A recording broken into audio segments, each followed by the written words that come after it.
He's Italian. No, I'm not. His family lied to me. Really? Is that a joke?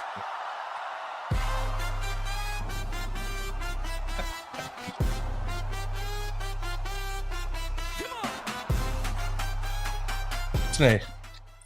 Welcome, welcome, welcome. Happy Friday, everybody. This is the Playbook Live. Friday nights at 6 o'clock. Collaborating with the 239 Live. We appreciate everyone for tuning in, watching the live, or catching up later and watching the replay. We got a stacked show tonight. So we're going to kick things off. We got a special guest, Jessica Baldwin. She's the president of the world-class Swamp Buggy Races. World famous.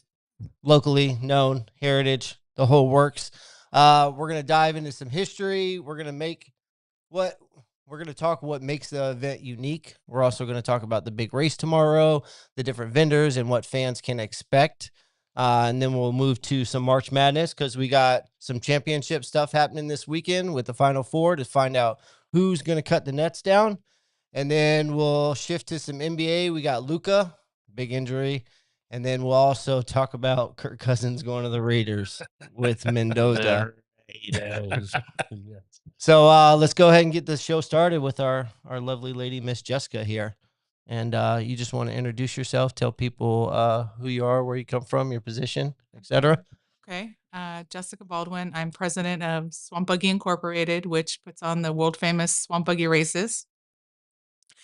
It's been in existence since 1949. I am part of the board. Our board is an all-volunteer board that puts on our races each year. We have them 3 times a year. I am a Florida native. I was born in Hollywood and moved to Naples when I was young, then went back to Miami, and then came back as an adult because I just loved it here so much. So, well, awesome. Everybody loves it here so much. Just saying. It's just special, you know? It just has that specialness to it. Absolutely.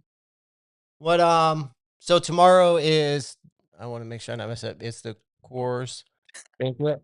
My R's, my speech impediment. This is what I do. My whole life through school, I've been made fun of. Is that the Whores Banquet Cup Finals?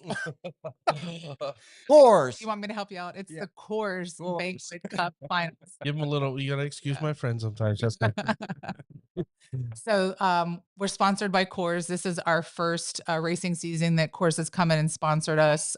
We are very gracious. Budweiser sponsored us for a very long time.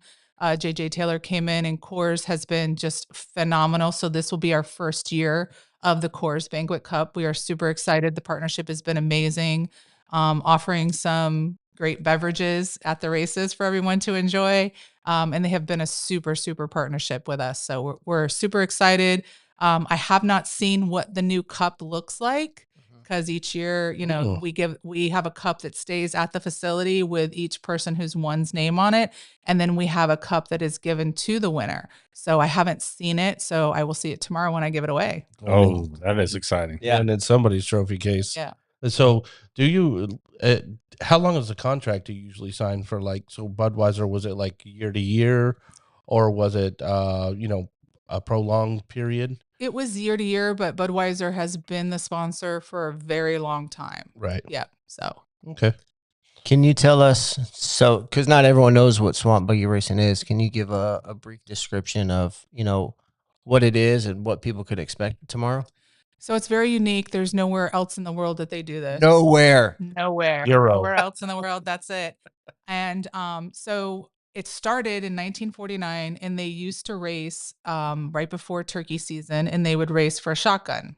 So, and as the years progressed, we morphed off into different classes. So right now we have a Pro Mod class, we have a V8 class, we have a 6-cylinder, a 4-cylinder, a air-cooled, and we have the Jeeps. And it's very interesting because they are half on water, half on land.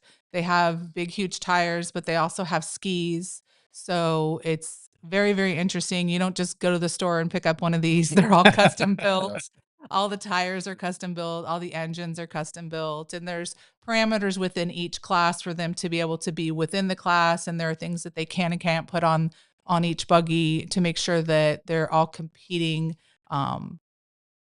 equally within the same class. So it's all about the driving. It is. It's all about the driving. So It's about some people just in their garages welding some stuff, putting stuff together, tweaking stuff. I'm going to tell you guys, I have been to a couple of our drivers' shops. They're not garages. They're huge shops. They're huge Yeah, shops. massive. I will tell you. And the funniest thing that I've found is that they'll start with one and then they'll be like, okay, well, I need another one. And then we've had a unique situation the past few years is we've had one driver owning 2 buggies and racing 2 buggies. Yeah. Brian Langford did that for a little while. Randy Johns did that for a little bit. So a bunch of the drivers have done that. There's been other drivers before that have done it. And what they would do is they would hopefully not have to race their same buggy. If they did, they would have a backup driver to race that. Yeah. But then that caveat is that it changes the points because within the rule book, you have to be the driver and the buggy makes the team. So if the driver changes, then the team changes. It becomes a different team and it changes the points and things like that. And they're racing for the cup. They don't really care about the money. They're all about that cup. That's it. Pride and ego, baby. That's it. If you're not first, you're last. Yep. And it's funny. The funniest thing to me is those big paper checks that I give out. Those are like super important. Oh, yeah. I messed up one year and I'm like, oh, I'm sorry. I wrote the wrong thing on there. And they're like, okay, are you going to order me another one? I'm like, That's going in the shop. I'm like, oh yes, absolutely. Yes. They're hung up all over the shops. And one year we as the board, we were talking about not doing the checks and it was like, no, you can't not do those checks. No way. Dude. It's like the trophy and the check. Those are like super important. So they don't even care if the check clears. I'm not gonna lie. I probably would be like, I don't really care about the trophy. I just give me that check. I just want that giant check up there. Like, well, it's super fun. Yeah. It's super fun. And I'll tell you what, everybody out there is just so amazing. And the things that we do for the community within the Swamp Buggy is huge too. We've had a bunch of different events out there. We did some stuff with United Way one time. We had a special event out with Red Bull. We've just done a bunch of stuff out there to help the community. And what a lot of people don't know is that when you come to the park and you see the volunteers that are working, they're volunteers for 501(c)(3)s. So what we do is we go to a high school and we talk to the boosters and we say, okay, you guys need to earn money for uniforms. So they come out and they volunteer their time and we pay them, or they use money that they collect there, like 50-50. We have different 501(c)(3)s that rotate through the 50-50 and they're able to collect money for their organizations. And that's what we do. oh, that's so awesome. Yeah. Heck yeah. Very cool. And one of the things that I know we're aware of, but maybe not everyone's aware of, is that one of the things that's really cool about it is the tradition with this is families that have been doing this for so long. Yes, there are several families that have. The Chesser family is one of them that is in it, and I was lucky enough to be on the board with Leonard Chesser, and you have Eddie Chesser, who is a multiple cup winner. He's won multiple times, and now his son Taylor is racing too, and he's in contention for the cup. So it'll be interesting. This race will be unique. It's only happened to me as a president a couple other times where I have to go to the driver's meeting and I have to say, okay, guys, the person that wins the race may not be the cup winner because of how the points go out. Because you had, I believe Eddie won a race and then Dave Brewer won a race. So normally years past, Eddie's won consecutive races. So we didn't have to worry about maybe who was there. Brian did the same thing a few years. He won consecutive races. So we were able to know that it was clear cut. But when more than one of them win a race, it comes down to they're calculating the points as we're standing on the pad before we know who is the cup winner. Oh, wow. So much tension.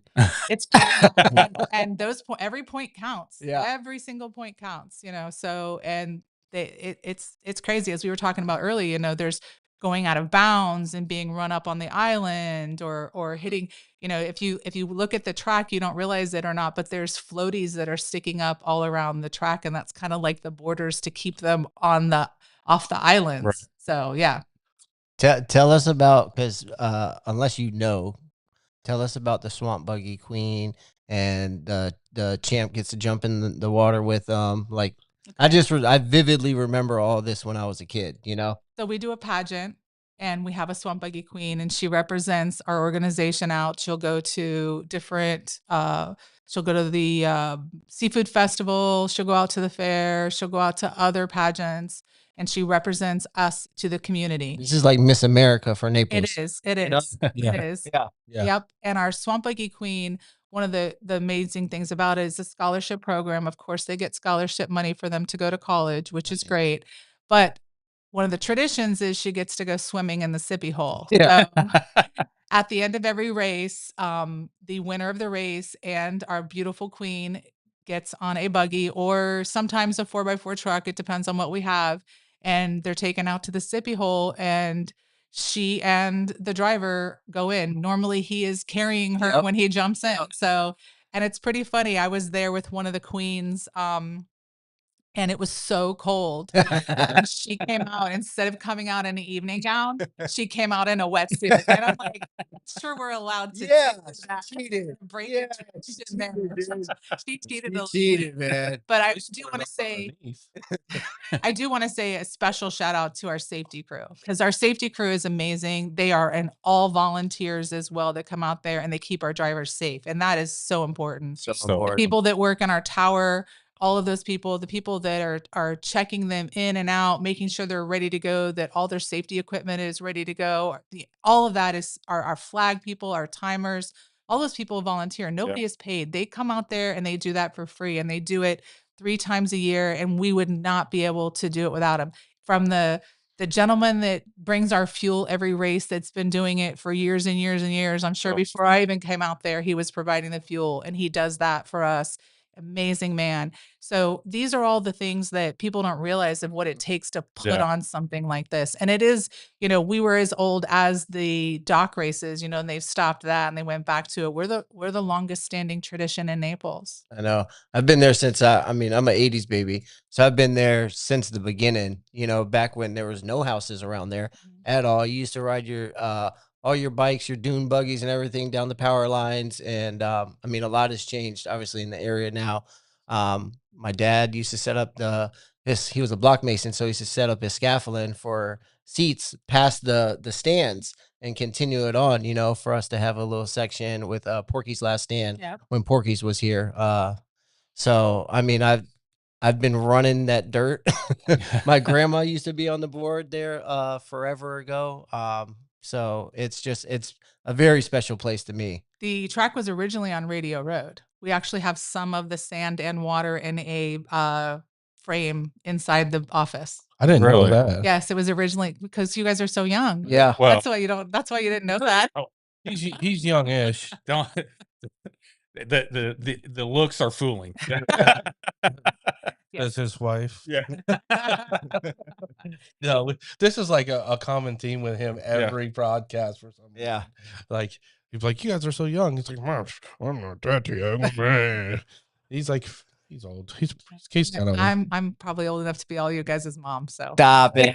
But yeah, the original track was on Airport Road, and then of course, progress got to them, and they had to move out to where we are right now. Airport or radio? I think it was Airport. Okay. I think it was Airport Road. Okay. I wonder where that was at. Do you know whereabouts? No, I don't. I'm just That was curious. before my time too.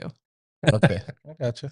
You mean you haven't been the president since 1949? No, I've been since 2020, and Jeez. I am the first woman president in Heck the. yeah. Whoa, look at there. Let's go.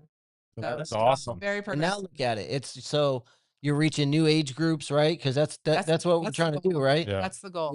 Yeah, that's the goal. We we're very family friendly. We have a lot of people that camp out for this weekend. That's like a huge thing for us. They bring their kids. There's people running around having a great time, and it's fun for everyone. The snowboards love it.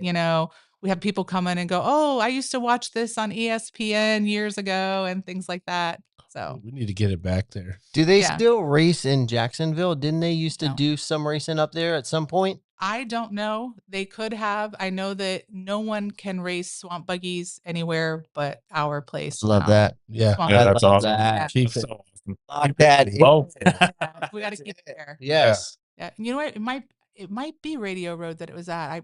I don't remember. For some reason, it was either radio or airport that it was Okay, on. there's a lot happening Yeah. right now. Yeah, I'm getting ready A for lot the of moving race. parts. Yeah, we're getting ready. So Listen, all the people don't realize until until you're a part of an event like this, or you've firsthand seen all the moving parts, you don't your mind can't grasp what all it takes and all the help from all the different people to participate. And like you said, volunteer work. I mean, well, it's a lot, and like today we started, checking drivers and stuff in because we're doing a 1 day. We usually do practices on Saturdays, and then we run the races on Sundays.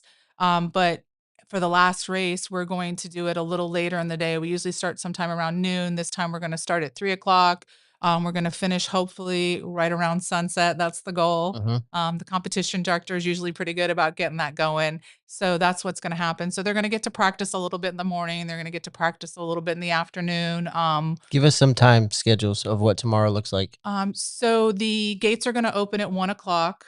If you choose to come earlier and you want to watch them practice, you can go into the standing room area and watch them there. You can't get into the midway because we have to get all the vendors in and get them set up, and fire marshal's got to come, make sure everything is good to go. So if you want to come in before that, you can always come into the standing room area there. And once the gates open, you can come from the standing room into the midway and visit all of our vendors, get yourself a nice cold Coors and check out the barbecue and stuff that we have. And then the drivers, what's great too is if a driver if he scratches or breaks or something like that, he'll come out to the midway, and we have like a couple of different booths. Family Time has a booth there. Steve's been known to come up there and sign autographs and stuff. I know Dave Brewer was on for Backdraft. He has a booth there too where he sells his stuff, and all of his stuff is donated, and he does come out and sign stuff too. And then at the end of the race, you can come up onto the pad once we've given all the trophies and stuff out, and the drivers will sign for everybody. They love that. That's awesome. They absolutely love Yeah. it. So we were talking earlier when we were at the park earlier, and it made me sad when you said that. When I was growing up, there used to be a buggy where the kids could all line up and then jump on, and then they'd take them like a lap around the track. So just so if anyone's out there and they don't know, you used to be able to have your kid ride or whoever. There was, I don't know, 12 seats or something like that. I forget. Well, they were the hunting buggies, so I'm sure you guys. Yep. Not everyone has seen a hunting buggy. So you have to forgive me. Florida girl, grew up kicking frogs, riding on airboats. So those are things. But so the hunting buggies is they would have like a 12-seater or something like that. And we had a few of them that would come out from the association, and they would come out and they would ride around the track, and they would do rides, and they did them. I think they would collect $5 or it was $5 that was just to cover their insurance. That's why they were doing it. They weren't doing it. They were doing it because they loved to get the kids involved and all that. But unfortunately, with insurance changing and the cost, it was no longer they couldn't do it anymore. So unfortunately, we don't do that anymore. Yeah. But we do have some of the antique buggies that are there. They come every year, and they're there in the midway, and you can go and sit and see one of those. And another thing that a lot of the drivers will do too is if they break, they'll bring a buggy out to either in front of the pavilion or somewhere on the midway so the people can get up close. Yeah, because you don't realize how big that tire is till you're standing next to it. No. And also, if you come to a VIP tour, you can get when you get the VIP experience, you can go and do a pit tour before the races start. Nice. So yeah. Nice. That's the ticket. You get the VIP, go in the back with the guys. Great. You get inches. you get to go in the back and see everyone. You get to talk to tech, and they tell you a little bit about what they check with the carburetors and the gapping and all that. They also take you around and let you go to the different pits so you can see your favorite driver. And then we give you lunch, and we give you 5 beverages so you can get beer, wine, whatever you'd like, soda, water.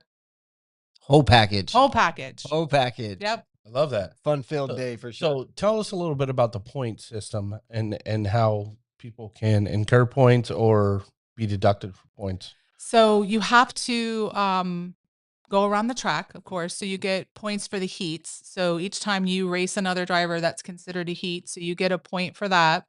And then I believe they still give points for the features. I don't do that because I write the checks at the end, so I don't get involved in that part of it. That's totally the competition director and his staff that manages all of the points. And what's that look like, the features? So the features, so we have a little feature, an intermediate feature, and a big feature. So the little feature is going to be it's going to be a Jeep, a 4-cylinder, and an air cooled. And then the winner of that will go to the intermediate feature. And then the intermediate feature, I believe, is the winner of that plus a 6-cylinder plus a V8. And then the winner of that goes to the big feature. And the big feature is also the class final for the Pro Mods. What do you call just a Jeep race, though?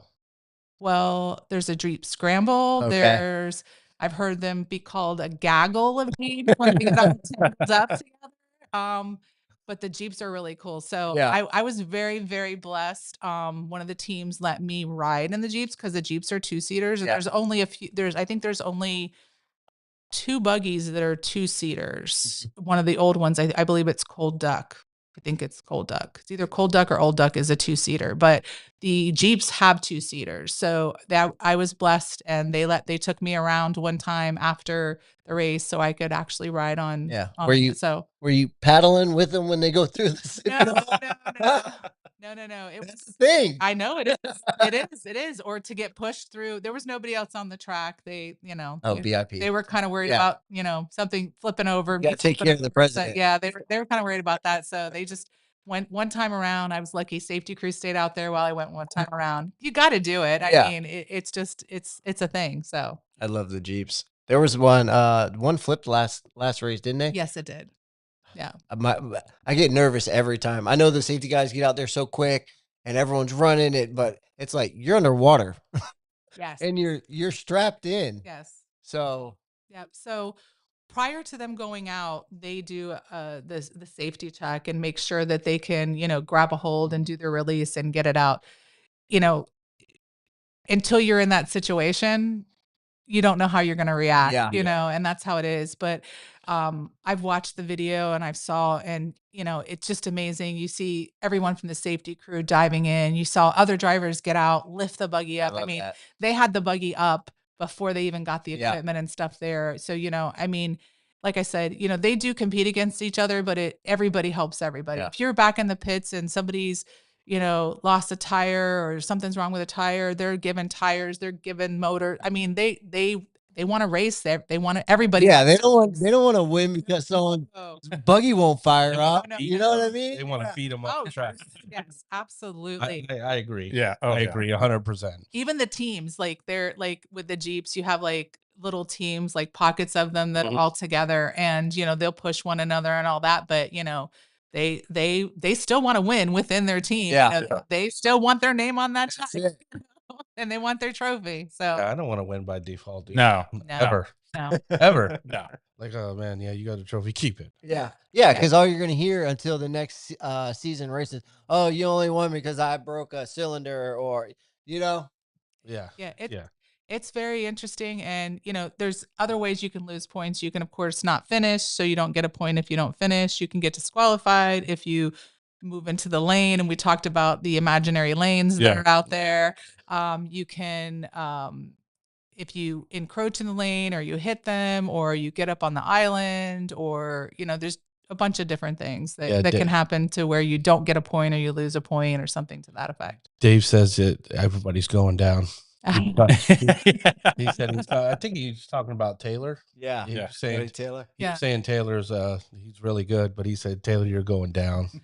Well, it'll be interesting to see, because like I said, if Dave wins another race, I think Taylor has to lose, because Taylor hasn't lost in his class. So I don't know exactly what the points are, but I know that it's going to be a hard one. I've seen the points where one Jeep has just continuously won, and they were pretty high up in there. So I've seen 6-cylinders that have gone pretty well. And another thing that's interesting is the drivers, how they move around in class. Like one will start in the V8 class and he'll move up to the Pro Mod class, or a driver will build one for the V8 and then go, okay, well, I want to put a 6-cylinder. So he'll have a 6-cylinder, and the air cooled class is just like grown like crazy. We've got a bunch of the air cooled, and they have just the best time out there. They're a bunch of buddies. I think they're all just like it's like, you know how you have the golf clubs where all the guys go and like, you know, 6 or 8 of them have like,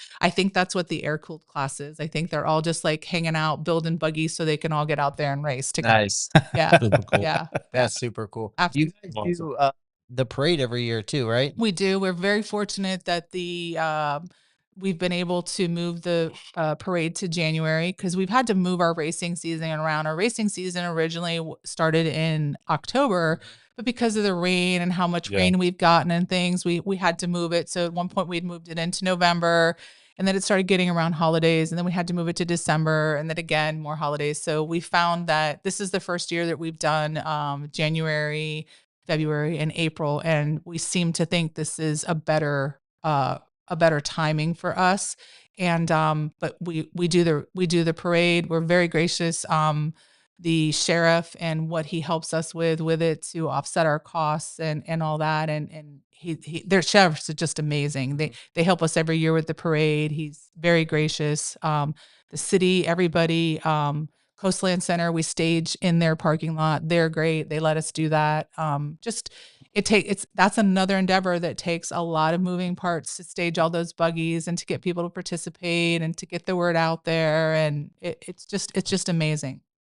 I just love that the county and all, you know, the sheriffs and all the different people participate to keep something that's ours here and keep it going. You know? Well, you know, city council, every year when we go in, they're very gracious to us. They help. They make sure that we get, you know, when we get our timing for the parade, and we start that process a year. Like right after we finish, we start doing the stuff for the next year. So it takes a lot. You know, there's a lot that goes into putting on 3 major events a year. Yeah. Well, because I'm born and raised here, so I'm not talking trash, but we've lost a lot of things over the decades, you know, because the city's grown and moved in to not such a small farm town type thing, you know, like Sleepy little fishing community. yeah, like literally I used to pick strawberries on Airport and Colgate God, here Parkway. goes with You the know what I mean? Strawberries. So, you know, No, we're very blessed. The Right. sheriff has been very supportive. The board of commissioners has been very supportive. The city's been very supportive. They understand the heritage and what it brings. This is old Naples. This is what, you know, it's been around since 1949. yeah. Yeah, it's super cool just to hear how much community involvement and how much volunteer stuff you have, because I think probably what I find most interesting is the people who, especially with the safety people, how many people and all the people behind the scenes that you guys that are doing all this stuff to make the event go off. Because it's not like, you know, any Joe Schmo can just walk up and do that. Like, you have to be qualified to do that stuff. There's training and stuff that you have to keep up with and everything else to make sure that everyone's protected and safe and stuff like that. So the amount of time and effort that people are putting in to ensure this event continually goes off every year. And the fact that you're talking about, like, immediately the second you get done, you immediately go back into workup mode to prep it for the next year. It's an awesome thing. It's so cool that you and so many other people put, you know, your hearts are into it and invested into it. That so many people try so hard to keep something like this, because it's easy for people to just go, you know what, I'm tired of doing this. You know, yeah, I don't feel like it. Yeah. But and we're so glad that you don't, you know, because we reap the rewards for it. We get to keep watching something. You know, you don't know this obviously, but like, I'm not from here. I moved down here, and when I came here, immediately, I'm from a small country town in Illinois, so I immediately came here to, you know, what to me was like my worst nightmare, just a gated communities full of golfing things, and I was like, I'm in my worst nightmare ever. And then they said, "Oh, there's this thing called swamp buggy races," and immediately I was elated. I was like, "Okay, I can get on board with this," you know. Yeah.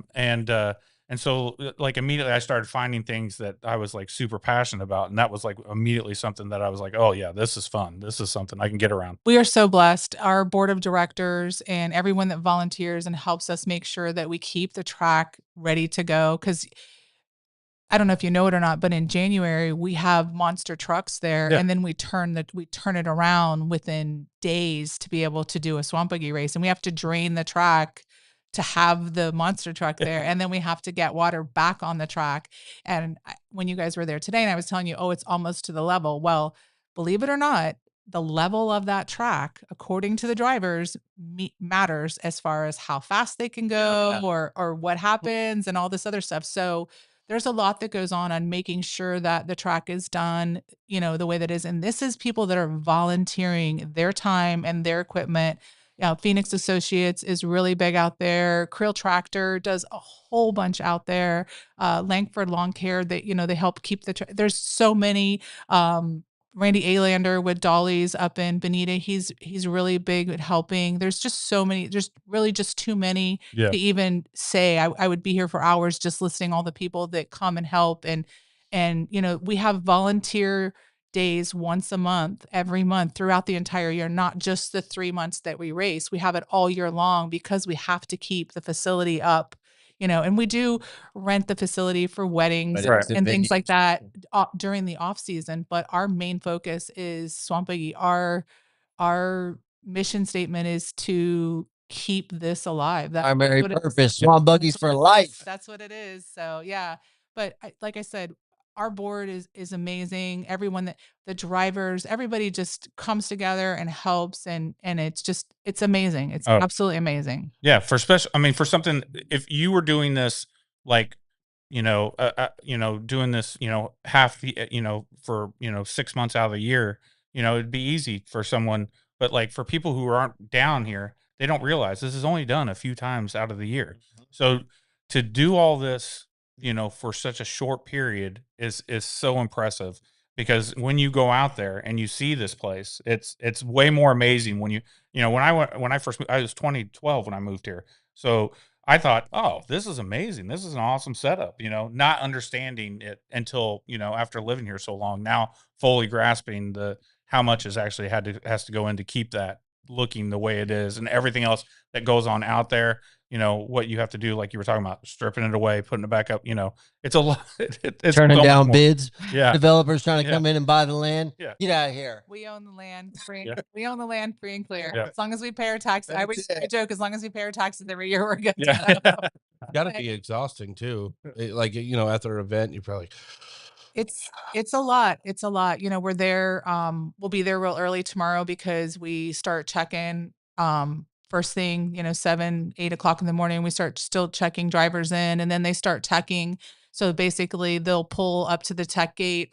When they get to the tech gate, they'll come in and they'll check and make sure of what's going into the pits. We're very particular about what they bring into the pits. Mm-hmm. So, and then they'll start checking the buggies and they'll tech them in. And then once they're teched, that buggy and that driver is teched. That's the team. It goes over to its pit and it gets ready for the rotation of wherever they are in the lineup. So you're particular in what regard for them bringing stuff into the pit? Well, you can't have any alcohol or firearms or anything like that. It's a protected area. What?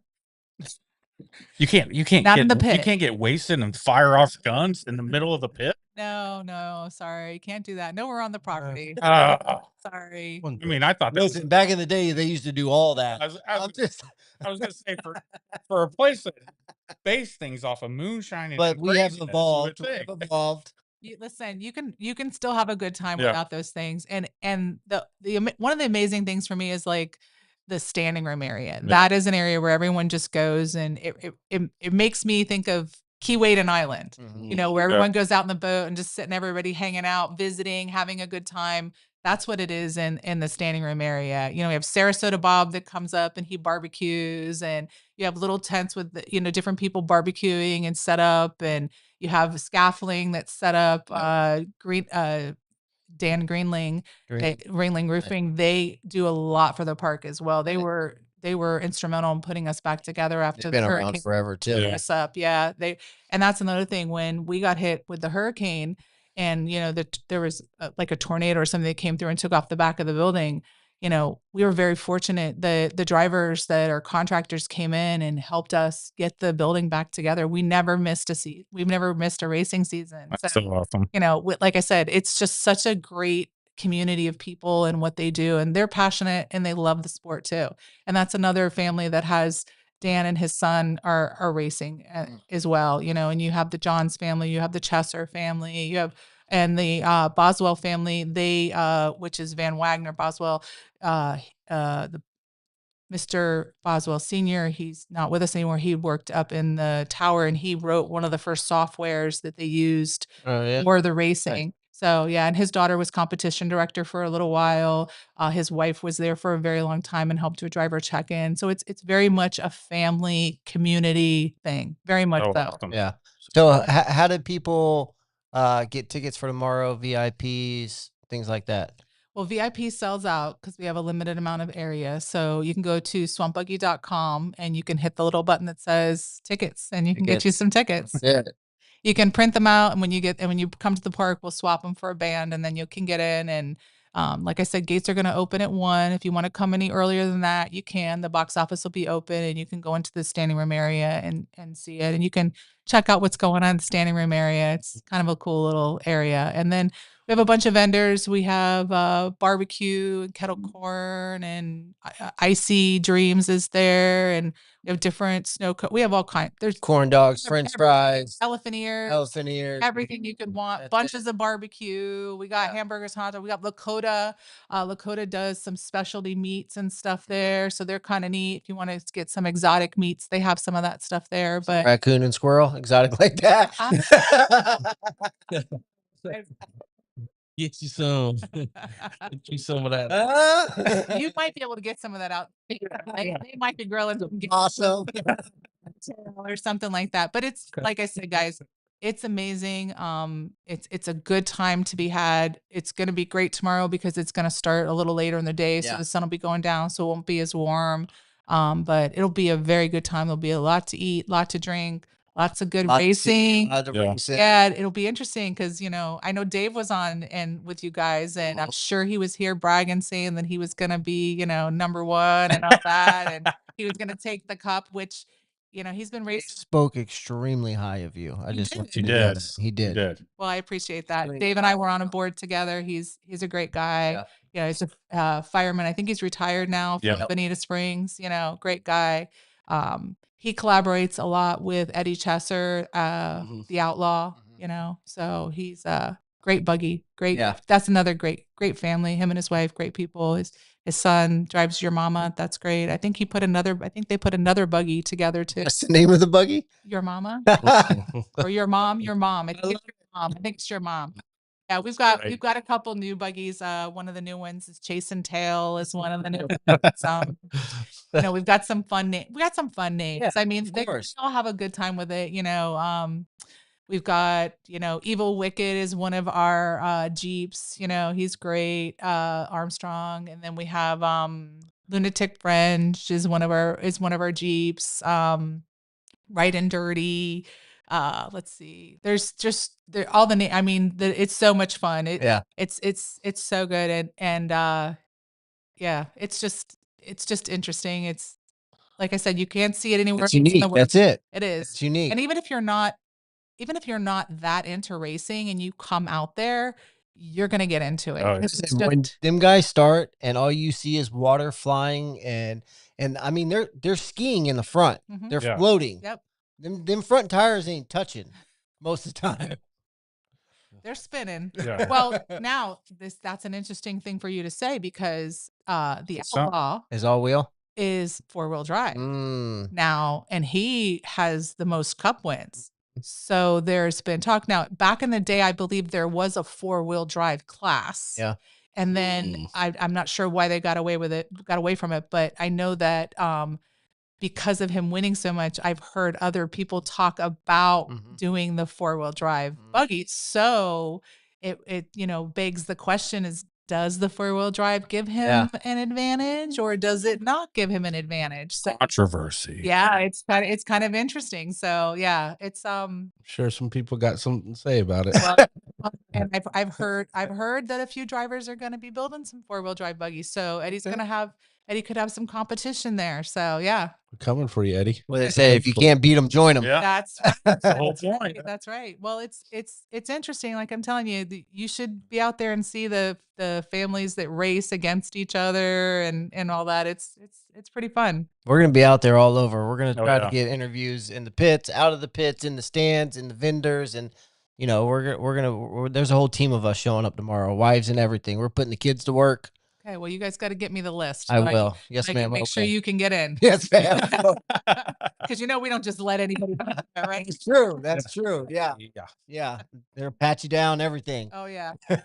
Wand you down. Make sure. Guns or alcohol, I promise. That's right. Okay. Then we might let you back there. Yeah. I retired. I don't drink no more. Yeah. That's the one thing that's safe. That the alcohol will definitely not be on any one of us. Yeah, you don't want us drinking out there. No. I'll be out there trying to drive one of their buggies. Yeah. Something.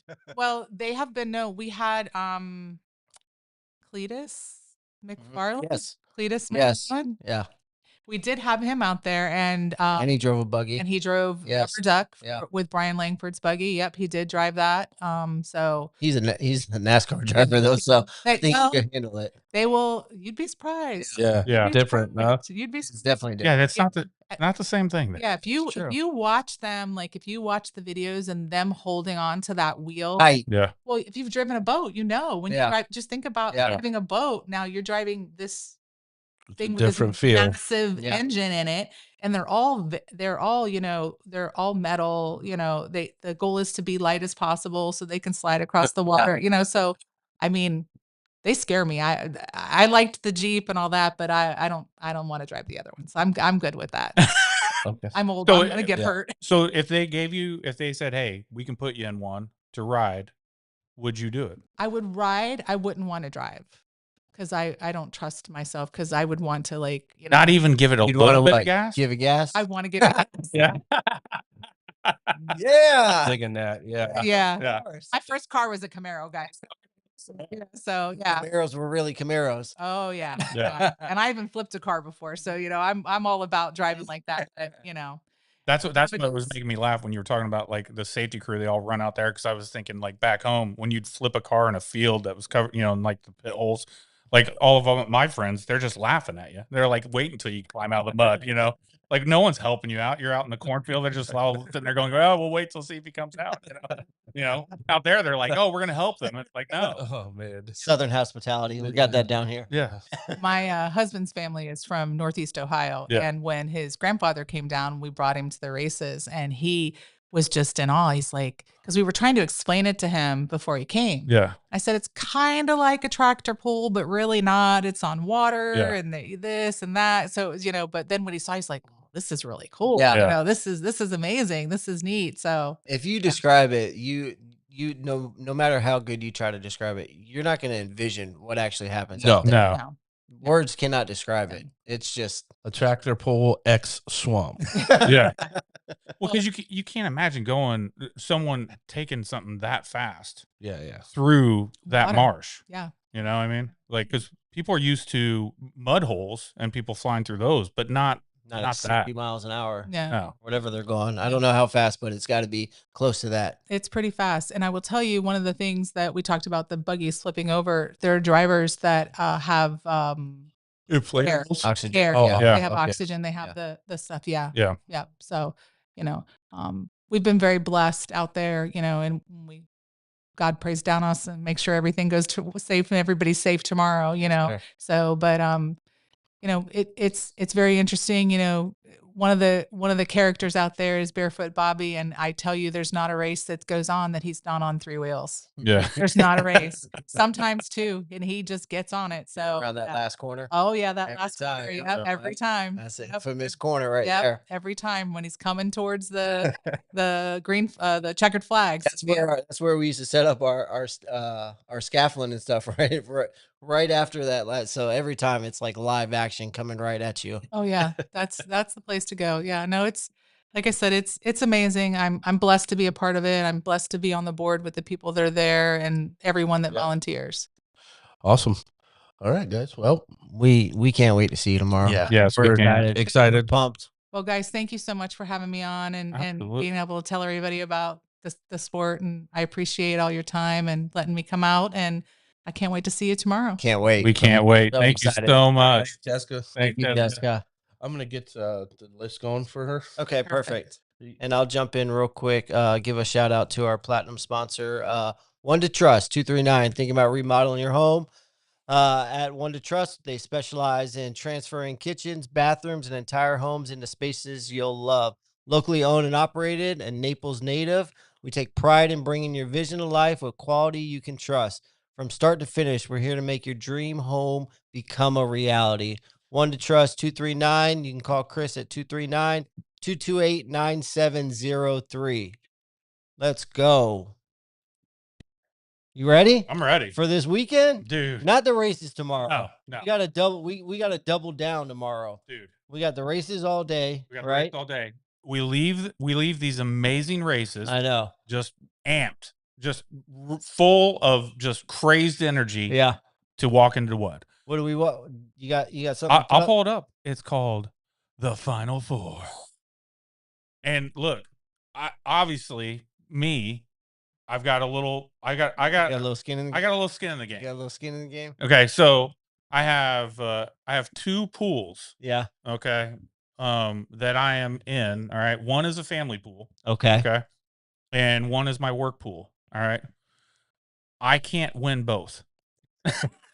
So I have the option. I could win. I could win the office pool. Yeah. Okay. Pretty easily. Yeah. On this one. All right. What's that? Esquivel. And dude, can you text it to you? Could you take it to the back room? I mean, we're doing a show here. We're live. We're live. We're live. There's people back there. You should have did that before the show. Yeah. Slacker. Holy cow. This guy. Yeah. Is it okay if in 20, 30 minutes I text it to you? Yeah. This guy. I got you.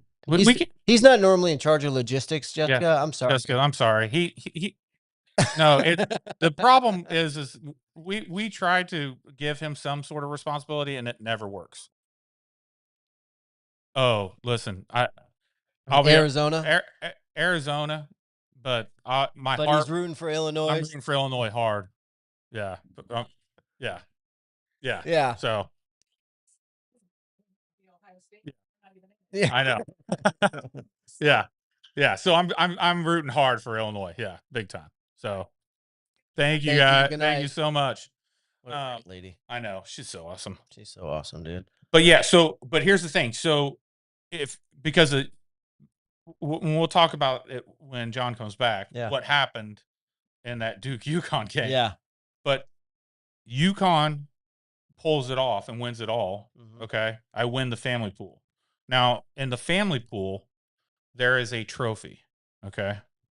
Now, how did you pick UConn in your family pool? Dude, don't even ask me where this came up with. I was just playing around and I was like, you know what? It wasn't even like I had UConn on my mind. Yeah. It was just me. I think I used Chat GPT for shits and giggles, to be honest with you.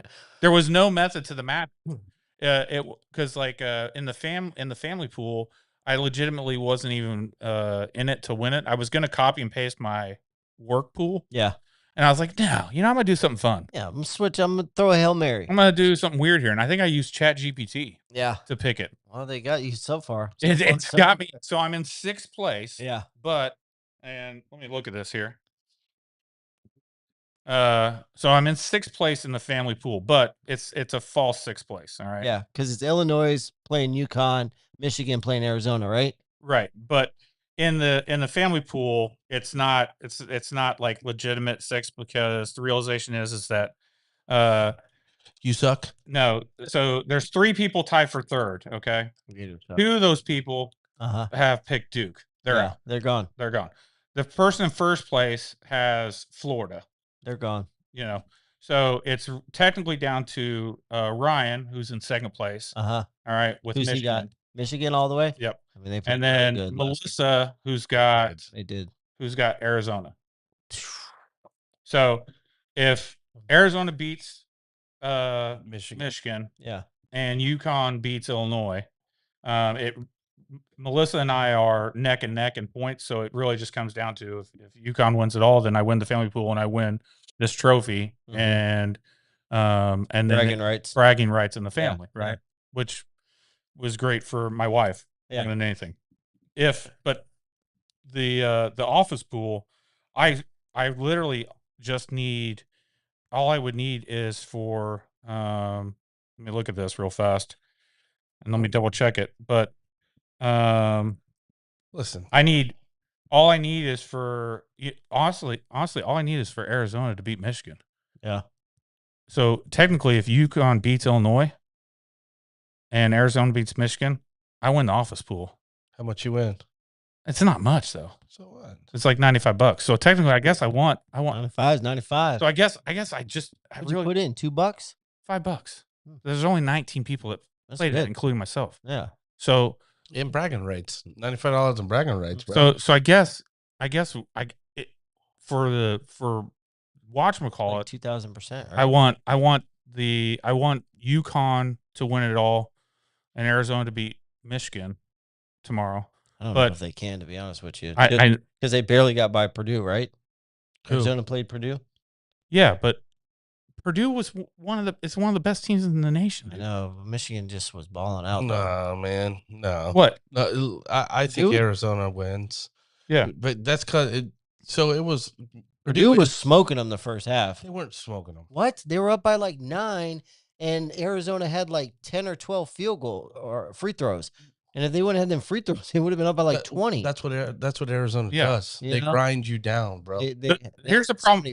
Here's the problem with Arizona. They don't have, if you get way out ahead of them, they don't have a 3-point game. It's not that they can't shoot threes. It's not their forte. Yeah. So you run the risk of, trying to play catch up with them is problematic. So what I saw about Michigan when I watched the game last week was they play really good team ball. Oh, they play good team ball. How many threes did they have in that game? The first quarter or something? A bunch. Yeah. They had so many, dude. And that's what happened with Purdue and Arizona, that they stopped letting them shoot. Yeah. The 3-ball. Yep. Arizona stopped letting them shoot the 3-ball in the second half because they were raining down on them at first. Offensive rebounds too. Yeah. Offensive rebounds changed drastically. And you could just see it switched. Arizona's choking when it comes to it. They play that inside game and they just love it. Yeah. How about fucking UConn coming back, right? Dude, wow. Because we all knew that Duke was suspect in a way, right? We all agreed upon it. You know what I mean? But they were holding it together for the longest, and then the last, I don't know how many minutes it was. But then that very last play, dude, it reminded me of the Florida game when they just completely blew it. And Boozer was trying to throw it, and UConn stopped it.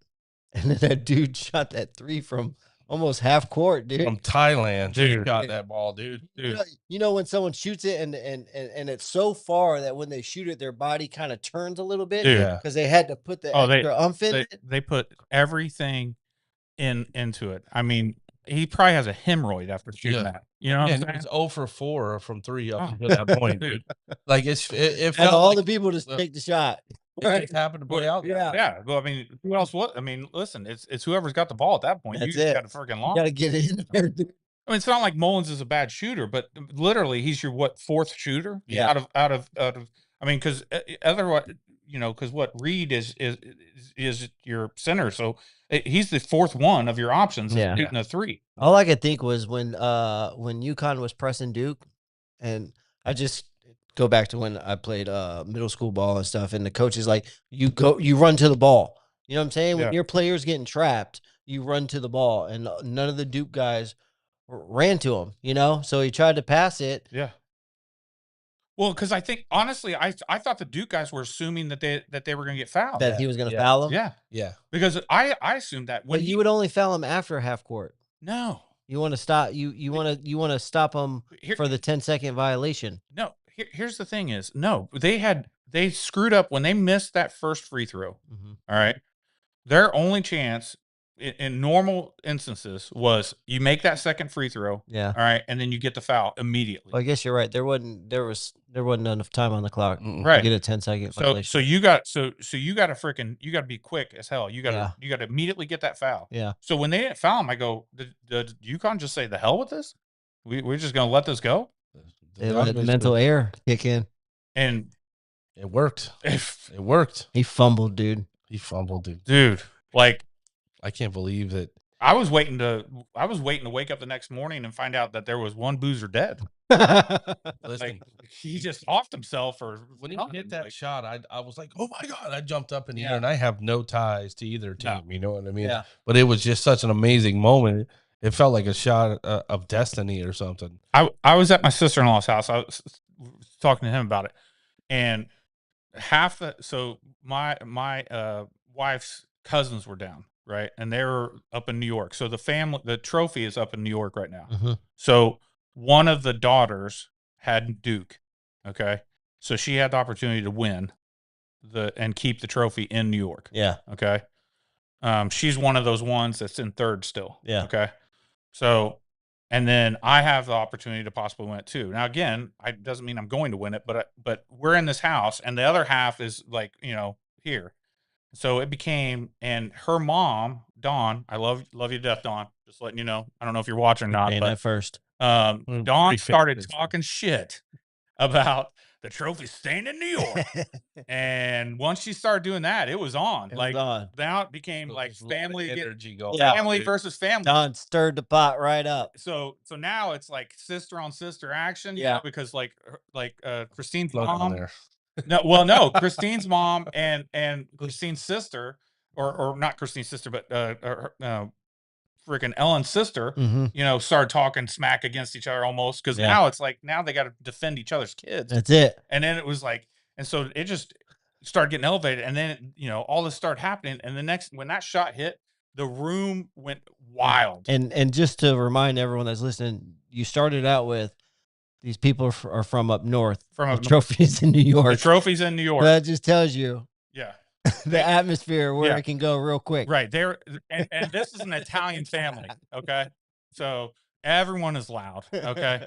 Like, there's probably, I don't remember exactly how many people were in the house at the time, but it felt like it sounded like double. It felt like, because they're Italian, it felt like there was 50, there's probably, let's see, there's 4, 5, 6, there's probably only 15 of us, but it felt like 50 because as loud as we all are.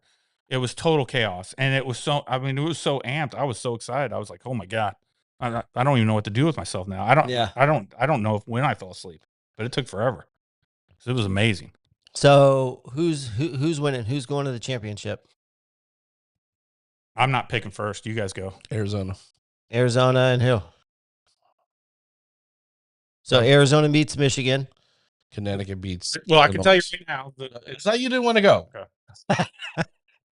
And then Connecticut beats. I was just gonna say what you say it the right way. It's Illinois. Illinois. It's an S, bro. I know it's an S, but the S is silent. Okay.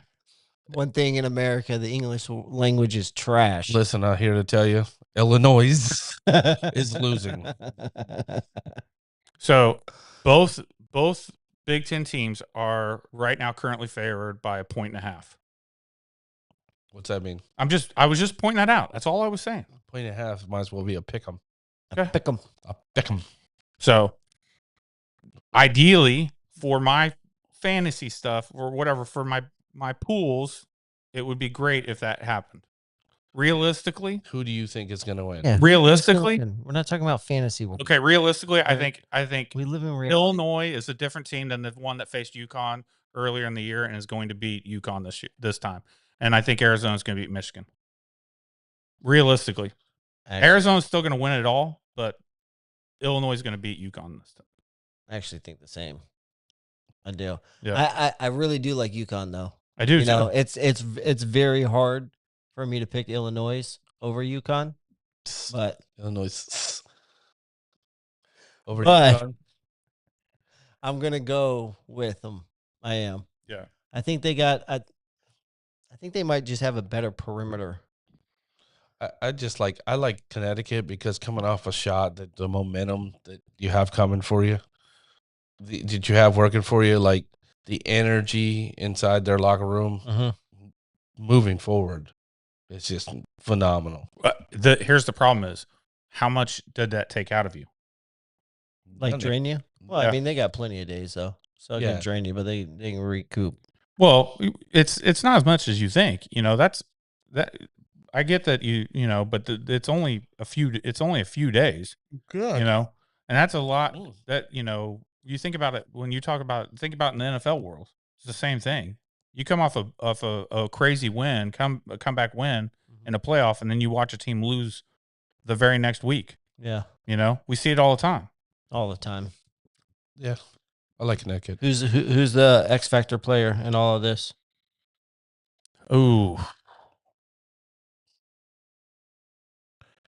I can't say for real, honestly.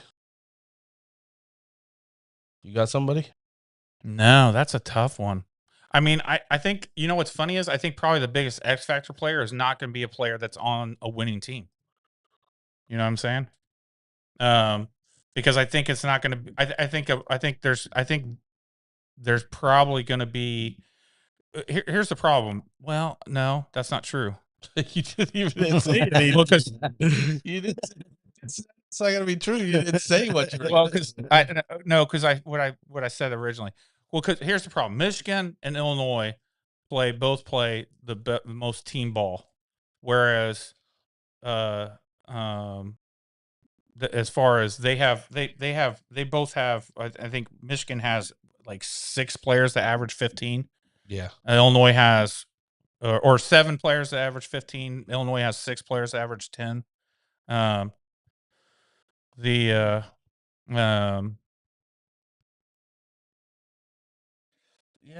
I think you got Pete, and then your boy from Illinois, Stojakovic. Yeah, Stojakovic, but he's been an X factor this whole time. I don't Is think that Paige's son? Yeah, it's Page's son. No shit. Yeah. Nikes. Yep. Paige Stojakovic, bro. Yeah, totally Yeah. different game too. Wow. So like so I was reading an article about him, and when he was in high school, he played like his father, like a big shooter, but when he left there and he's evolved his game to meet the needs for Illinois. They don't need him to be a perimeter shooter. He's now a driving guy. Yeah, that's what I'm saying. And he's not the stud player that his father was, but he's become his own style of player. I'm not saying he's as talented as his dad, but he's a much more talented player than. I mean, that's big shoes to fill, dude. Paige Stojakovic was a monster. No, he was, but I'm saying he's not going to. I don't think he's going to play at the level his dad played. But I'm saying he's evolved his game, which is pretty impressive for a kid with all that pedigree behind you. And he's taken the time and effort to write his own thing. You know what I mean? I like Alex Carabin, if anybody. Carabin, here's the thing. I like him a lot too. He's the oldest player out of that group, I think. Looking at the list right here, Chris just pulled up. I probably would say him. But there's times though that he disappears. Yeah. People are able to. It's the same with Lindenberg. Yeah. There's defenses that are able to make him disappear. So, and I think that with Illinois, it'll be easier because they've got that bigger line, so it's going to be harder for him to shoot. So that's the only reason why I think it'll be easy for them to make him. Yeah, because he uses his size as an advantage. So for them, it's going to be easy for them because they're going to have that. They're going to have the size to put up on him. Yeah. So I mean, we're all in agreement with Arizona. Yeah. And we got Illinois. Thank you for saying it right And when you pointed at UConn. me. Illinois. And UConn. Illinois. Yes, UConn. I'm going to take UConn. Yeah. So I mean, we're all not that far off. We're right there. And then I think Arizona wins the whole thing. No, I think so. I think Arizona wins the whole thing. Their style of play is insane. Mm-hmm. No one shoots that much. No one scores that much. Yeah. From inside. Yeah, And I was worried when the first half Purdue, but then they came back and they turned it around. I'm like, okay. I mean, you got 3 guys that are averaging 2+ offensive rebounds. What's that young kid on there for Arizona? Which inside, like a inside guy or outside guy? I think he's an outside guy. I'd have to look it up. Well, I know, like, because I know on their inside guys that are it's like crazy with the Rocca, Pete. O2T Collections. Looking for custom t-shirts that stand out? O2T Collections specializes in designing, printing high-quality tees for businesses, events, and personal occasions. Proudly woman-owned and locally operated, they bring ideas to life with styles and precision. O2T Collections, where your vision gets worn. You can call Susan or Robin at 239-427-1522. We got fresh gear for tomorrow, too, guys. Fresh gear. Fresh gear for the Swamp Buggy races. Got that new. That new. You talking about Jaden Bradley, or are you talking about Braden Burries? I think it's Bradley. Bradley. Yeah, it's Bradley. How about Luca going down, huh? Yeah, just got a breaking news. Oh, did you? Yeah, Luca set to miss at least rest of regular season. Yes, it's if gonna not be at more. least 8 weeks, dude. If not more. Yeah, it's They're gonna be done. at least They're done. That's it. It's a wrap. No awards for him. I know he put up 600 points last month, dude. That's crazy. I just think he should be more in the MVP conversation. Well, he can't now. Can't now. I know that. You gotta play to be in it, dog. Up until this point, I think he was grossly underestimated concerning the MVP. I don't know about underestimated. I don't think so. No? Nope. We already talked about this. I know. He said he'd rather have Bam Adebayo. No, listen. No, you're taking bro. You're taking that out of context. Listen. Get out of context. Okay. You'd rather have Bam than him or SGA. Listen. You're No. drunk. No. That wasn't what I was trying to say. Then you try to pivot and say you'd rather have Wemby. No shit. No shit. That's not what we were talking about. Now you're throwing it on air like I'm never mind. I love it. We got his ass. No. Yeah. No. In a headlock. No. I was talking about these bitch ass players not playing like real players. They don't playing defense or anything else. So with Luka being hurt though, you think LeBron retires this year?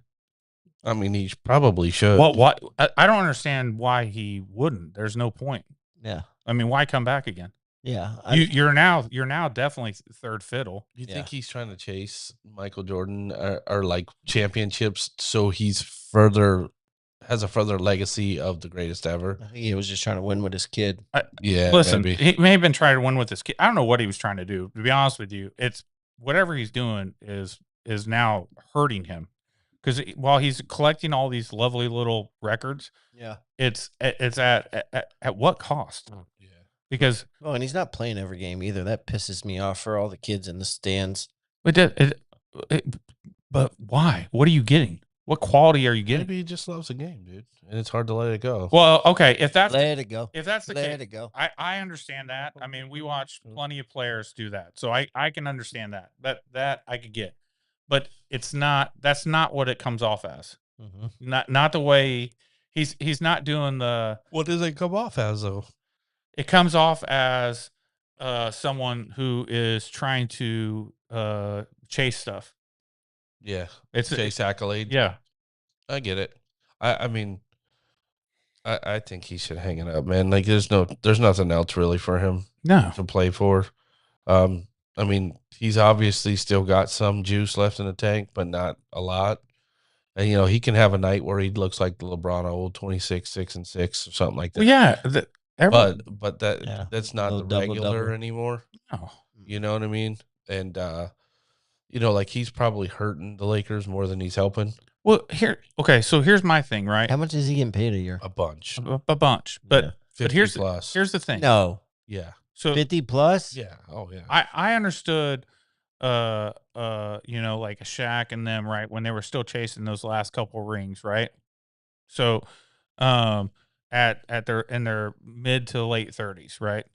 But this guy's in his 40s, right? He's 40. He's the same age as me. And he's chasing he's chasing what at this point? Like you've got to play with your son. You did that. Okay, walk away at this point. Yeah, well, because I think with Luka, he was hoping that, they'd have the playoff run this year and have a chance. But 52.63 million. Shut up, dude. But here's the No thing. wonder he's still playing, guys. Dude, He doesn't need it. He's a dude, billionaire. dude, he's making more. He's making more on the side with all his other production stuff, it's and not even close. I know. It's not even close in his outside stuff. Let's like- go, though. Like it's insanity what he's making. He's making so much off of his movie production stuff. Is probably making that in a month. I didn't know he had movie production. Yeah, he's got a bunch of stuff. That's one of the reasons why he wanted to come to LA originally. Yeah. Oh yeah. Yeah. Yeah, he was trying to get all that stuff rolling. Yeah, he's got so many. He's got so many things in the fire. He is super smart with all that stuff. That's why it's confusing to me. What is he still doing at this stage? I got the son. Totally understood that. That made sense to me. He's chasing greatness, man. He wants to be. But here's the problem. You've already achieved a level. Well, yeah, these young kids, he's already better than Jordan. You've already achieved. You're not going to get any better. That's all I'll say. You're only getting worse. So there's nothing else you can do. So one more ring, whether winning it with someone else is not going to benefit you. It's not going to make. You're not going to be like, it's not going to be because of you. Does he go back to Cleveland and retire? No. I mean, I wouldn't. I'm not saying he won't, but I would. Maybe sign a one-day contract. That's what I'm saying. Yeah. Yeah. Okay. Yeah. Just go back, retire. Yeah. So have you seen lately? I don't know if you guys seen, but for some reason it looks like the conversation or the debate has ramped up lately, stronger with the Jordan LeBron debate. I've seen it all over the place recently for some reason. So more so often than normal. What I was hearing, maybe was it this week or last week? Not so much the Jordan LeBron thing. I think it was last week because the North Carolina coaching thing was people talking about looking at greatness. If people would look at Jordan and compare Jordan to Kobe. Yeah. I mean, because Kobe, because of his passing and everything else. So let me ask you this. Do you put Kobe ahead of LeBron? Yes. Do you? No. Yes, I do. Kobe would outwork LeBron, but LeBron is a more talented player. It's just because he's bigger. Yeah, okay. I'm saying he's so we're not talking about talent. We're talking about production on the basketball court as a player, right? Not as talent wise, because if you're talking talent wise, he's the best to ever walk on a basketball court, probably. No, who better than LeBron? Talent wise, I would still take Kobe, or not. I'd still take Jordan. Talent? No. Yeah. No. LeBron dominated, I think, way more. Yeah, no. Jordan, LeBron is 6'9", 260, and runs like a point guard, and would fly like Jordan. It's like what we're seeing in Wemby. If Wemby continues on the path that he's on, I understand he's that. Be considered the greatest player ever. I'm just strictly talking athletic and talent ability. Right. LeBron's probably the best player to ever walk. You know what I'm saying? The best player to ever step on a court as an NBA player is Michael Jordan all day long. Right. But like athletically gifted wise, that guy's amazing. He is amazing, but I still think that Jordan specimen. I think Jordan was smarter, a better defender. Yeah, better, no, I agree. But I'm saying but I'm saying as far as an overall player, Kobe's a better defender than LeBron. I don't know about that. So like you got Jordan, and then you kind of got like, in my eyes, Kobe and LeBron are kind of right here together. Here's my problem with Kobe, right? Kobe was amazing. He was a killer. But the problem with Kobe was that Kobe was not always taking his team to the next level where LeBron could. What? What? You're tripping, dude. He took his team to the next level when he had the other players with him. What? Like, he would take his team to the next level. Who? LeBron. LeBron, yeah. When he had the other players when with he had him. what? That's why he had to go to Miami. No. When he had Big Z, was Zdrana Ilgauskas Okay. Did he look like a good center with LeBron? I don't know. I don't know what he's saying, but Did this giant white guy look like a good center with LeBron? no. Yes, he did. No, he did not. Yes, he did. Because I can tell you, a lot of people weren't looking great with Kobe as he's ball hogging the heck out of it. You know what I mean? Yes. Let's see this kid. There's my son. Yeah. Baby Jesus. There's a little JR. Yes. You can't see his shirt, but his shirt says Fins crawl, walk, tackle. What's up, Fins JR? up. Hi, Bubba. What's up, Hi, Debbie JR? Butt. Hey. Yeah, I mean, I don't know, dude. Let's give a shout out to AquaStream Pressure Washing. Is your home losing its shine? AquaStream Pressure Washing has you covered. They don't cut corners, they clean them. They specialize in cleaning roofs, driveways, restoring decks to like new condition. Plus, they offer professional sealing to protect your surfaces because you know how that Florida sun will beat it up. Reliable, local, and built on quality. AquaStream Pressure Washing. Bring your home back to life. Call John 239-537-5862. Get it clean, boys. Get it clean. Get it clean. Transition. That's it. We're done. You done? We all know Michael Jordan's the greatest. Yeah. Yeah. Transit. Let's pivot. All right. Kirk Cousins to the Raiders, huh? His agent's amazing, dude. Dude, 11th season in a row. Fully guaranteed. Fully guaranteed. Yeah. And did you see that What, contract? 20 million, right? 20 Yeah. million. Yeah. Yeah.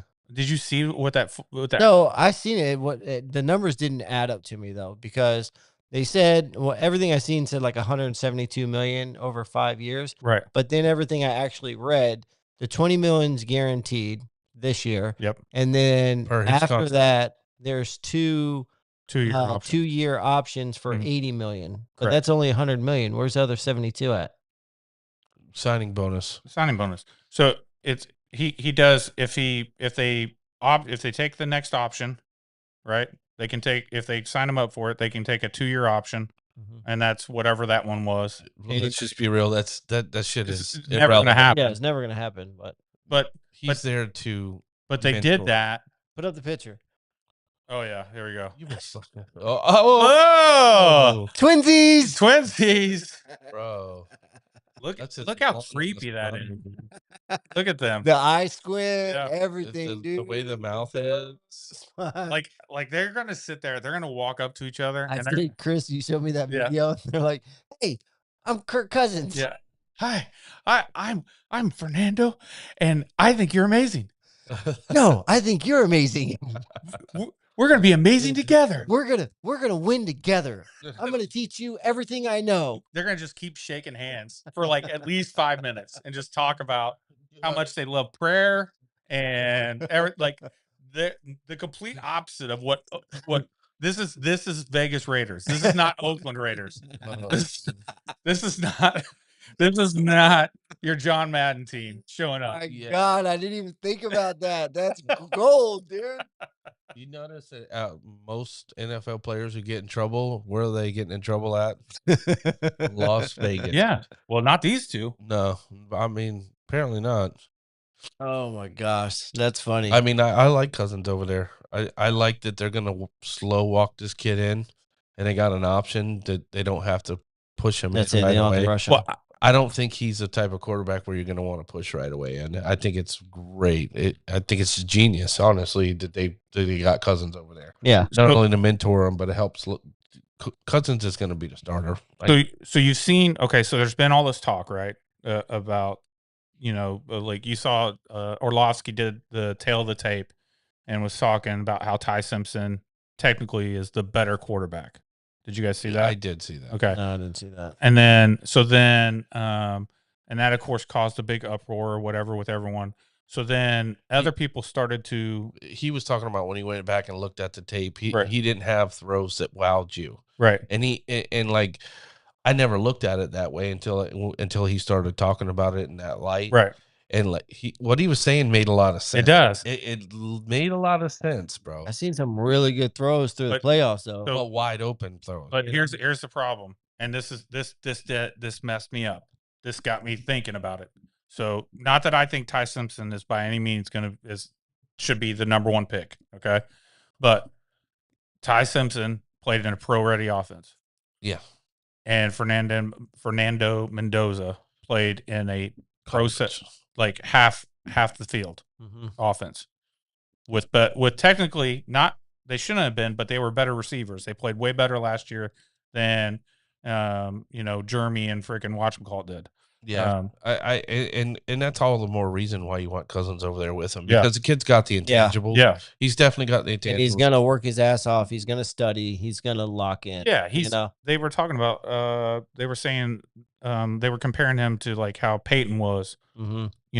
Just a study machine. Yeah. So that's what I seen when he went on the sideline one time. It impressed me when he was bringing them boys up and down the field in the national championship, and like the way he was doing it, and in the situations that he was doing it, he was built for it. Yeah. Especially when he ran that ball in. Trained your whole life for this. Yeah. You know what I mean? Dude, he ran that ball in. He was not going down. No, he was not going down. That's They Warrior busted his stuff. lip. You know what I mean? Yeah, dude. I love that. Snapped out. So I think he should be the number 1 pick. But what Dan Orlovsky was saying when he put it out on tape and he was showing what he was talking about, he's like, dude, I'm not wowed.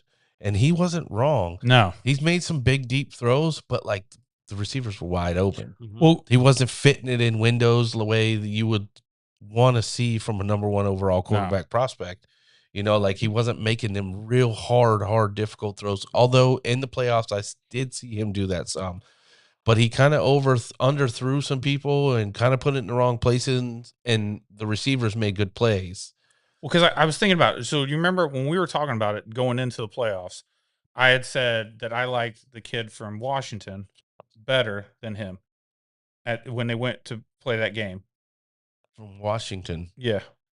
The quarterback from Washington. Oh, yeah. Yeah, because I said, but he had a horrible game that game. They went into that game, and that kid played horrible, and I was like, I was shocked because I went into that game, the kid that had better tape leading up for the season had just played what looked like was looking like he was going to have a better career, but he had a horrible game, and I was like, all right, well, I'm glad this kid is staying, but then all the hype and everything that happened, the rest of the playoffs, Mendoza balled out.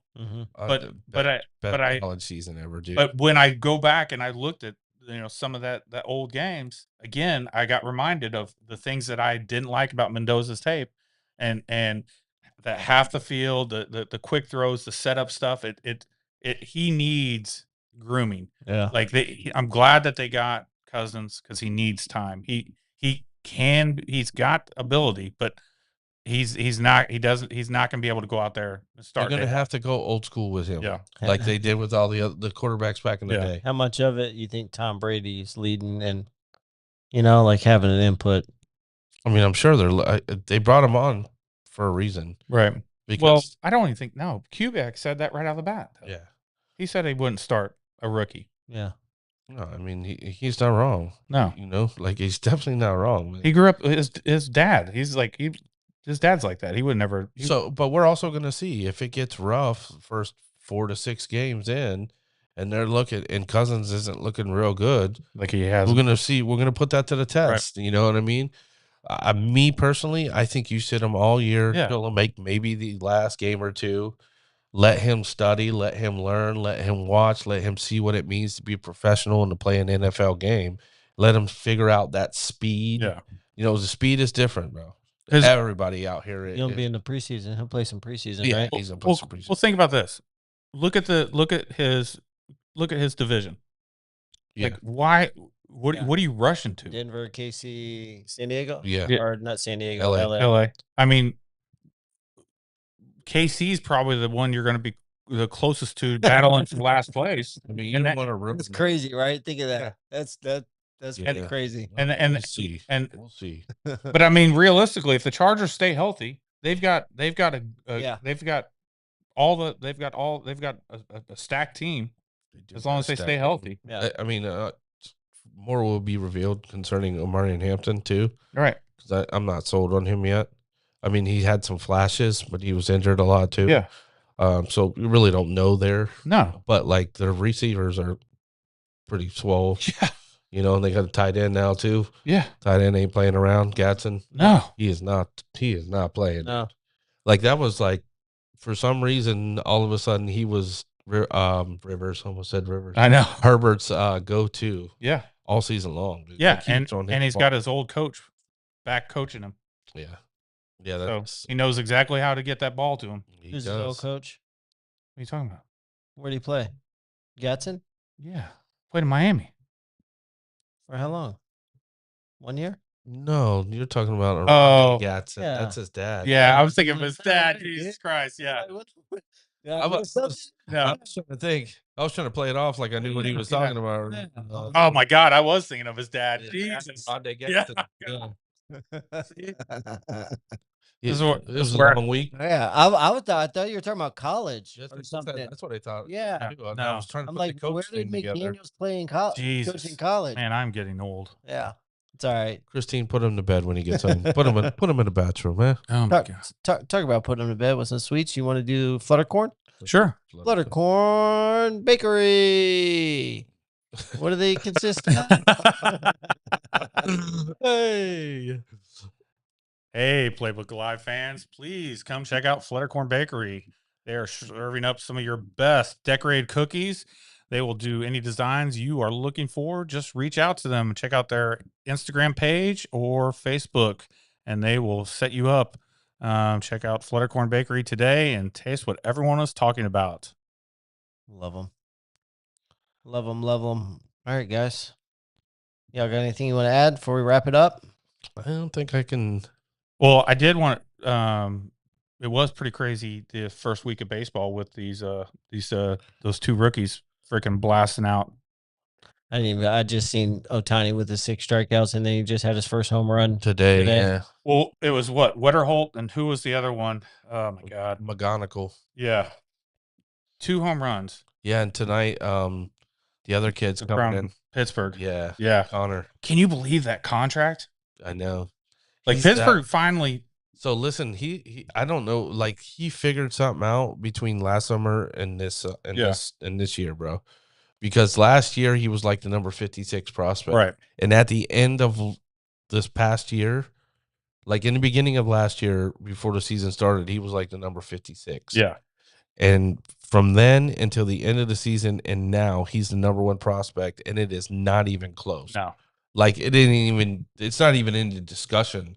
You know what I mean? That anybody's close to him as being a number 1. Game speed. And you got to think about it. He's only the third teenager.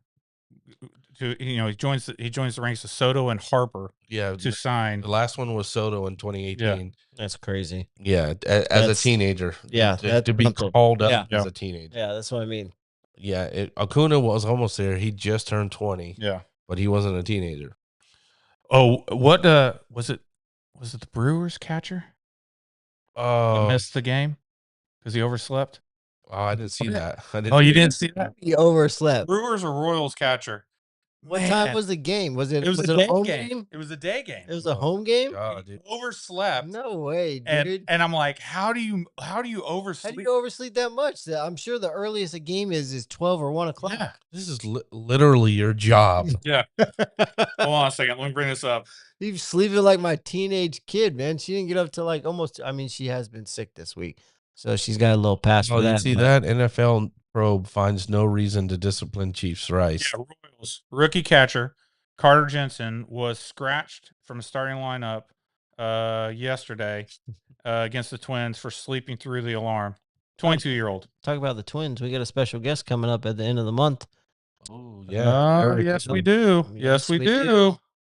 Inside the Twins facility, baby. We got to see if we can get Alex back on too at the same time, maybe. Maybe. Yeah. Definitely. Yeah. I talked to him. He said he'd come on. I never heard back from him. Give him a little nudge, huh? Yeah, of course. Yeah, but Trayvon Walker, I can't believe they gave him that much money, dude. I know, it's like $27.5 million a year. Trayvon Walker, 4 years, $110 million contract extension. Just under. Why are you surprised by that? I haven't seen him. Trayvon? Yeah. Oh, Trayvon's been playing. He balled out last year. Did he? Yeah, he did.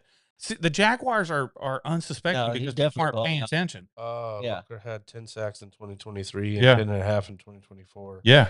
but he had 3.5 in 2025 while battling through wrist and knee injuries. Oh, he did? Yeah. Oh. 3.5. Why He was had I 10 and 10.5 the Okay. first 2 years. Maybe why He was was the number 1 overall pick, wasn't Yeah. he? Yeah. He's been playing. Where'd he come from? Michigan? Ohio Georgia. State? Georgia. Okay. Yeah. Yeah.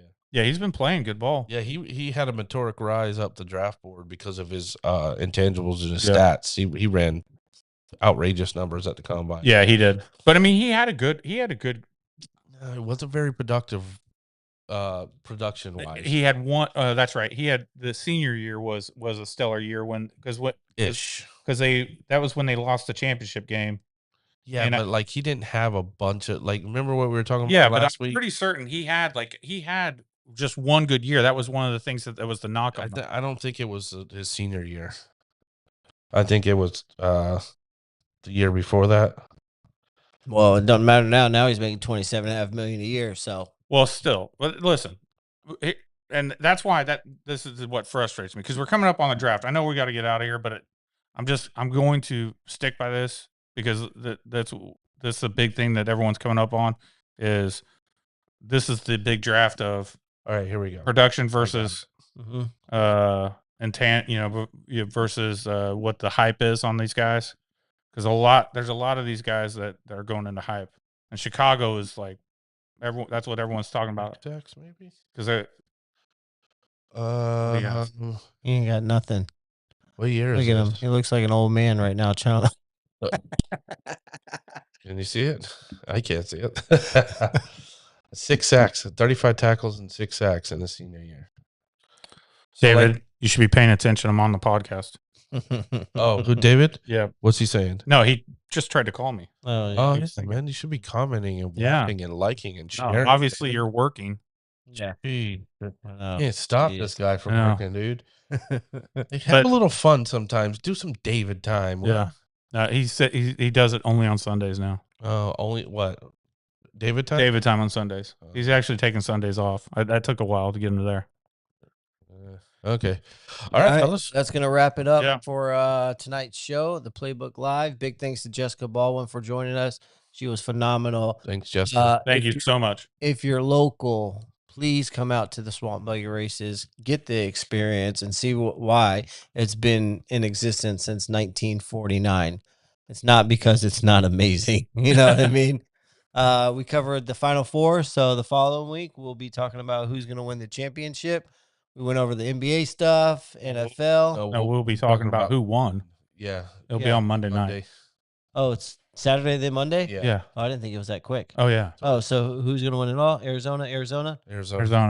Okay. Who do I want? Illinois. Make sure you like and subscribe and follow us on all platforms. And that'll give it up. We'll be at the Swamp Buggy races tomorrow, and we'll clip it together and send it out to everybody. And we'll see y'all next Friday, 6 p.m. Playbook Live. 239, baby. Love y'all.